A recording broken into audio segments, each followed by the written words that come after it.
Mortgages, credit cards, personal loans, bills, and student loans have buried Americans in debt.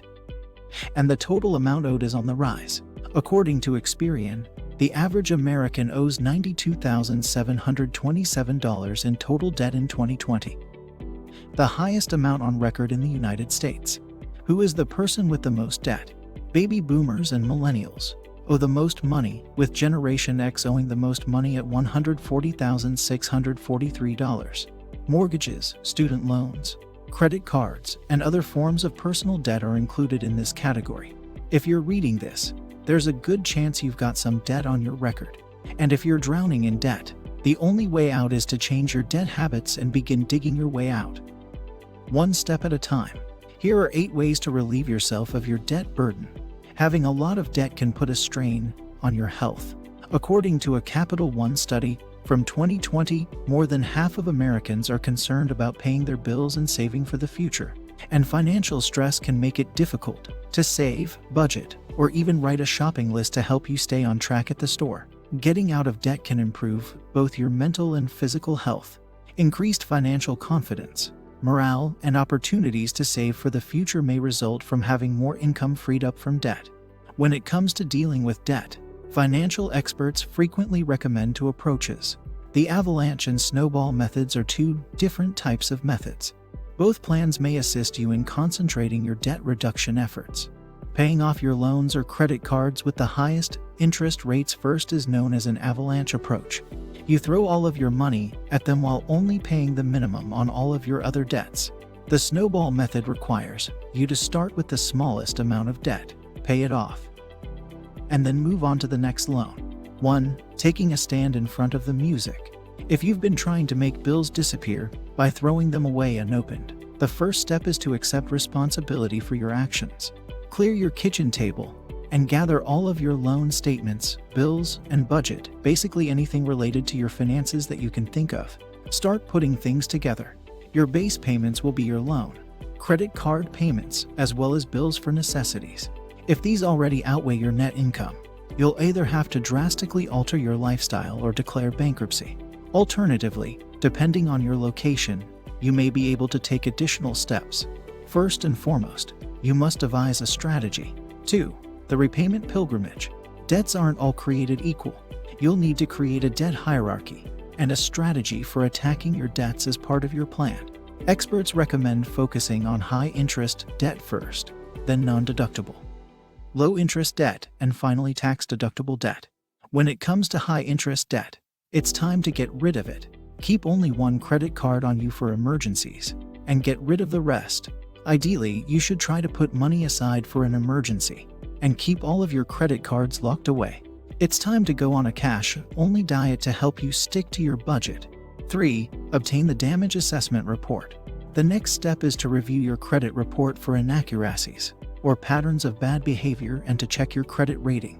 You can get your credit score from each of the 3 credit bureaus that report on most consumer credit: Experian, Equifax, and TransUnion, in the same way that lenders and landlords do. A good place to start is by looking at your credit report and credit score, both of which are available for free. Though your report is only available once a year, keep in mind that not all free credit score services are truly free. Some may require you to sign up for a credit monitoring service, which will charge you a monthly fee if you do not cancel it. Once you have the report, double-check that it is correct and identify the accounts that are lowering your rating. 1 or 2 late payments are all it takes to turn a consumer loan from green to red. Despite diligently repaying your loans, you may find yourself in the high-risk category if you have late payments on all of your credit accounts. Banks can afford to be picky because they have such a large pool of people looking for loans. 4. Begin damage control. Get rid of any troublesome accounts and make timely payments on your overall debt. To get your debt under control, set up automatic payments and tighten your budget. This will prevent your credit rating from deteriorating and, in the long run, will improve it. Obtain a larger, lower-interest loan and consolidate all of your consumer debts into this loan if your credit rating allows it. This will help you pay off your debt faster by reducing the amount of interest you pay on your payments. Consider a balance transfer offer from one of your credit cards if your credit score allows it. Such offers may enable you to pay off debt more quickly by transferring high-interest debt to a credit card account with a 0% annual percentage rate and a payment grace period ranging from 6 to 18 months. Depending on the offer, the only upfront cost is a balance transfer fee, which is usually a flat fee or a percentage of the amount transferred. Just remember that if you don't pay off your balance by the end of the grace period, you'll be charged high credit card interest rates. Lines of credit. You may be able to use a line of credit, such as a home equity line of credit, to pay off higher interest debt if you have one. Annual percentage rates on lines of credit are in the mid-single digits, while credit card APRs are in the teens to mid-20% range. Keep in mind that implementing such a strategy necessitates a thorough examination of your spending habits. Using a line of credit to cover up for bad spending habits or to live beyond your means is a bad idea, although it may seem safer to close one or to credit cards so you aren't tempted to use them. Putting them in a drawer instead may harm your credit score. 5. Make use of shovels. Make extra payments on your highest interest debt whenever possible. Doubling up on payments can shorten the payback period, though it isn't as efficient as consolidating. Once you've paid off the debt with the highest interest rate, make double payments on the debt with the next highest interest rate. A debt avalanche is the name for this strategy. You'll be steadily increasing the overall rate at which your debt is reduced, bringing you closer to the magic number that the bank is looking for before approving a consolidation loan. If you get a consolidation loan, doubling your payments will help you pay it off faster. 6. It's my debt, so I'll take care of it. Getting out of debt usually necessitates some difficult choices. If you're simply too far behind, drastic measures may be required. Substitutions are the softest cuts. 1 ply for 2, a walk in the park for a gym membership, a staycation for a vacation. Harder cuts come in the form of selling non-essential items that you can do without. Any proceeds from the sale of non-essential items should be used to make a lump sum payment on your highest interest loan. 7. It takes a lot of hands to make a lot of work. Meeting with a credit counselor is a wise step in the debt reduction process, though this option is much more beneficial if you do it before you're desperate. A credit counselor will offer many useful suggestions and ensure that your repayment plans are on track.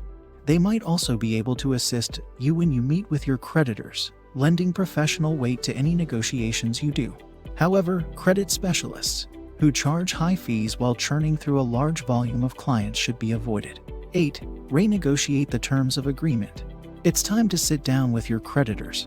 Before you leave, do your homework and double-check that you have all of your documents in order. If you're working with a credit counselor, make a strategy ahead of time. Pay a visit to the lending institutions to which you owe money. If you owe money to more than one bank, start with the one with the best credit history.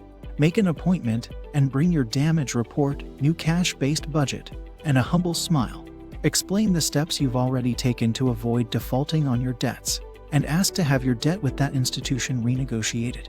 Banks will be more willing to give you a break now that you've given up your bad credit habits and can prove it. You can also hire a debt relief or settlement company to assist you with this step. Final thoughts. If you can't get out, you may have to file for bankruptcy, which will ruin your credit and make you ineligible for loans and credit for years. Furthermore, even if you file for bankruptcy, your student loans may not be discharged. However, by following the steps outlined here, you may be able to climb out of most financial ruts. For some, becoming engulfed in debt and having to dig their way out is enough to turn them off, leading to further debt accumulation. Finally, debt can have a negative impact on not only your finances, but also your mental and physical health. Getting out of debt, setting aside money for retirement and personal savings, and avoiding debt are all ways to ensure a secure financial future for yourself and your loved ones.